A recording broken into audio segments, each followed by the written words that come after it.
So guys mirror book solution का हम लोग आज करवाने वाले हैं आपको 276 सेट यानी कि 276 नंबर सेट है आपका। ये एसएससी सीजीएल प्री का ये सेट पेपर है। इससे पहले मैं आपको 275 तक सेट करा चुका हूँ। इसकी अलग अलग प्लेलिस्ट बनी हुई हैं, आप जा कर के इनको देख सकते हैं और इनका आनंद ले सकते हैं। बहुत शानदार से हमने पढ़ाया है, आप लोगों को बहुत आनंद आने वाला है। पूरी बुक को पढ़ करके इसको पढ़ लीजिएगा, बहुत शानदार बुक्स हैं। आज हम लोग शुरू करते हैं अपने सेट नंबर 276 को क्वेश्चन नंबर 1 से। चलिए चलते हैं बच्चों क्वेश्चन पर क्या कह रहा है यहाँ पे। ये आपके सामने 5 क्वेश्चन है पूरे। इस सेट में सिर्फ 5 क्वेश्चन थे, लेकिन मैंने इसको सेकंड सेट इसलिए ऐड नहीं करा क्योंकि क्वेश्चन थोड़े से ज़्यादा इंपॉर्टेंट थे, तो कुछ सीखने को आपको एक्स्ट्रा मिल जाएगा। सो गाइस यहाँ पर पहला क्वेश्चन है, कह रहा है कि neither of the teams are sensible enough to do this task. ध्यान दीजिएगा, सेंटेंस हमारा शुरू हुआ है नेदर से। ध्यान दीजिएगा बच्चों, मैंने आपको अक्सर हमेशा बताया है कि जब भी कोई सेंटेंस हमारा each, every, either, neither, none, anyone, anybody, nobody, somebody, इस तरह के किसी वर्ड से शुरू होगा तो हम लोग हमेशा सिंगुलर नाउन और सिंगुलर वर्ब का इस्तेमाल करेंगे। बच्चों सुनते रहना पूरी बात को, अगर आप चाहे तो लिख भी सकते हैं, बहुत इजीली आपको समझ में आ रहा होगा। आप पॉज करके इसको आराम से जब दूसरी बार देखेंगे तो लिख लीजिएगा। तो सिंगुलर नाउन सिंगुलर वर्ब का इस्तेमाल करते हैं, लेकिन इनके बाद कभी भी बच्चों, सभी की बात कर रहा हूँ मैं, each, every, either, neither, none, anyone, anybody, nobody, somebody, इनमें से किसी के बाद भी अगर ऑफ आएगा तो प्लूरल नाउन, लेकिन वर्ब हमारी सिंगुलर ही इस्तेमाल होगी यहाँ पे। तो यहाँ पर नेदर के बाद में ऑफ था तो प्लूरल नाउन था ऑफ द टीम्स, लेकिन बच्चों वर्ब हमारी नेदर के हिसाब से सिंगुलर ही इस्तेमाल होनी चाहिए थी।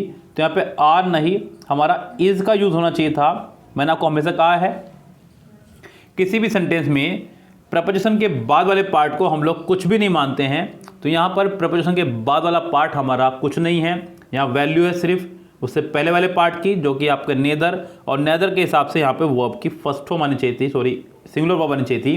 तो यहाँ पर आपका आर की जगह इज होगा। सेंटेंस के बी पार्ट में फिलहाल एरर है अगर देखा जाए तो। नेक्स्ट सेंटेंस है, if I was he I would not accept this project. ये सेंटेंस हमारा पहले तो ये कि पूरा पास्ट में चल रहा है, जैसे कि यहाँ पर पास्ट आया तो यहाँ पे भी पास्ट आया। वुड जो है विल का पास्ट माना जाता है, इसलिए बता रहा हूँ मैं आपको।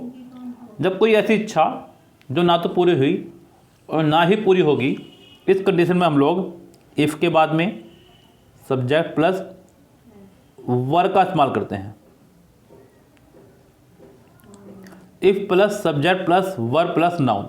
अगर इफ ना हो, आई विश हो, तब भी आप लोग इसके साथ में वर्ब का ही इस्तेमाल करेंगे।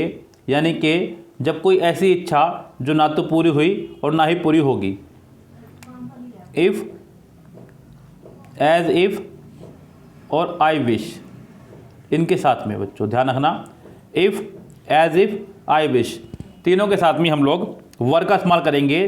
चाहे सब्जेक्ट कुछ भी हो, चाहे सब्जेक्ट ही हो, चाहे सब्जेक्ट शी हो, कुछ भी सब्जेक्ट हो, सबके लिए आप वर्ब का ही इस्तेमाल करने वाले हैं। तो यहाँ पर भी होगा आपका if I were he, if I वर ही। इसका मतलब रहता है कि यदि मैं उसकी जगह होता, यदि मैं उसकी जगह होता, इफ़ आई वर ही। तो गैस यहाँ सेंटेंस में आपका पहले ही पार्ट में वॉज की जगह वर होना चाहिए था, यानी कि पहला ही पार्ट इसका रॉन्ग है।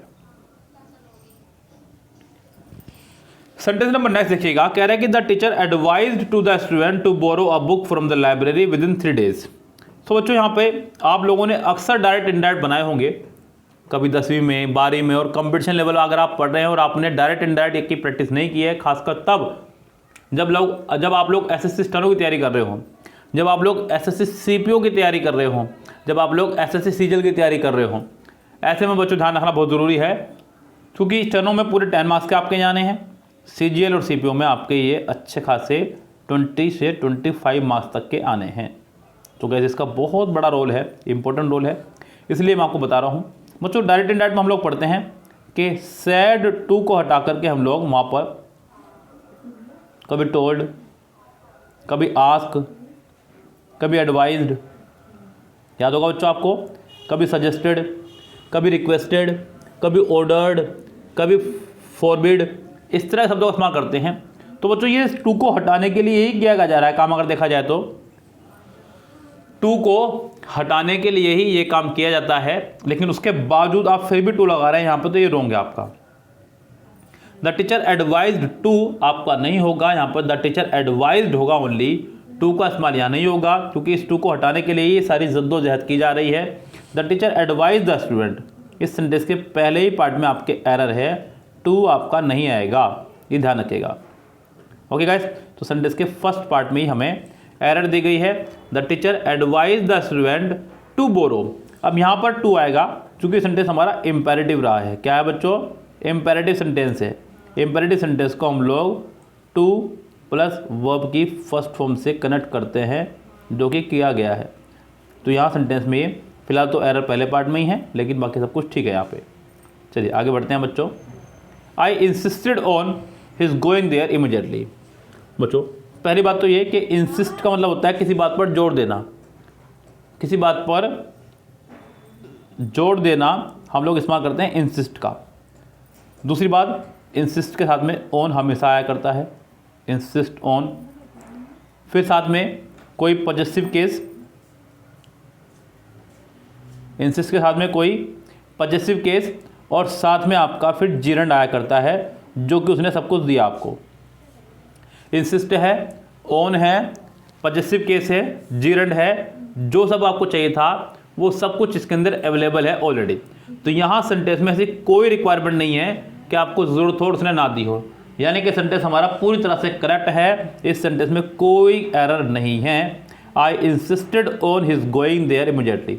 इंसिस्टेड का मतलब होता है जोर देना, तो मैंने जोर दिया उस पर, उसको मैंने दबाव बनाया कि आपको वहाँ तुरंत जाना है। यहाँ सेंटेंस का पूरा पोर्शन सही है, इसको कहेंगे हम लोग नो एरर, यानी कि इसका आंसर लगाएंगे आप लोग फोर्थ करेक्ट।